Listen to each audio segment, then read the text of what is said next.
So now we need to discuss a bit more about where Mina Rashid is located. And we need to understand why this community is so strategically located. Right now, to understand that, we have to understand that this is basically where the old airport is. And if we look over here, this is basically where Maktoum International Airport is, right? And obviously, we've covered this many times in our videos. The growth is happening in the Dubai South area, obviously with the Maktoum International Airport coming here. This is Expo 2020. And a lot of the newer launches that are coming are on towards this side. Obviously, this being Grand Polo, this as they've highlighted, this is the Heights. And of course, we have their flagship community, the Oasis, and of course, the already existing community, Mar South, which is already expanding as well. Now, why this is significant is because if you guys can see, these are all the older communities of MR, right? These guys, obviously, they had downtown.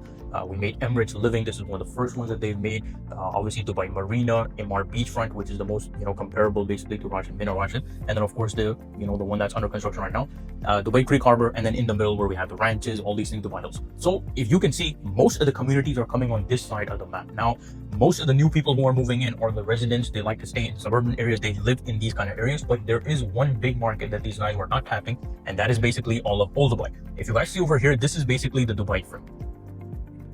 Now, the reason the Dubai frame is so important is because this entire area that you see highlighted over here, this is basically where Old Dubai was. Of course, this is the older airport. This is the Dira area, all these areas where there's a lot of businesses. There's a lot of shop owners. They've been living here for 30, 40 years. They don't want to necessarily move all the way to, for example, Arabian Ranches or Grand Polo or the Heights or the Oasis or all the way to Mar South, because of course, it's not, very practical for them to drive up all the way every day to Dubai to see their, businesses and all these things. And that's why that's point number one on why it's so cool, right? And why it's so necessary that these guys come up with a master plan community design in an area that has a lot of end use space, right?